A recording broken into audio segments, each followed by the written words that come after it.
Hello guys, ఇవాళ కుష్కబ్ చేయబోతున్నానండి. ఎందుకంటే నాకు 15 సబ్స్క్రైబర్స్ అయ్యారు, అందుకనేసి. చాలా సింపుల్. నేను బయట చాలాసార్లు తిన్నానండి. నాకు రాకపోయినా కష్టపడి నేర్చుకున్నాను తెలుసా. చాలాసార్లు నేర్చుకున్నాను. చాలా టేస్టీగా వస్తుంది. ఏం తెలిసిన ఏ వంట అయినా మనం ట్రై చేస్తామంటే ఒకసారి చెడిపోతుంది, ఇంకొకసారి చాలా టేస్టీగా వస్తుందండి. మనం హార్డ్ వర్క్ పెడితేనే ఏదైనా టేస్ట్గా వస్తుంది.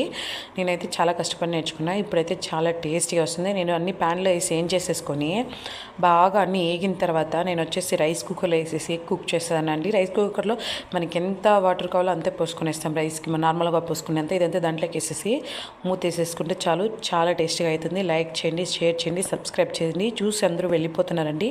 అలా కాకుండా ఒక సబ్స్క్రైబ్ చేసుకుంటే నాకు చాలా హ్యాపీగా ఉంటుంది. Thank you so much. మీకు ఎవరికైనా ఈ రెసిపీ కావాలంటే చెప్పండి, నేను ఇంకొక వీడియో తీసి చెప్తాను.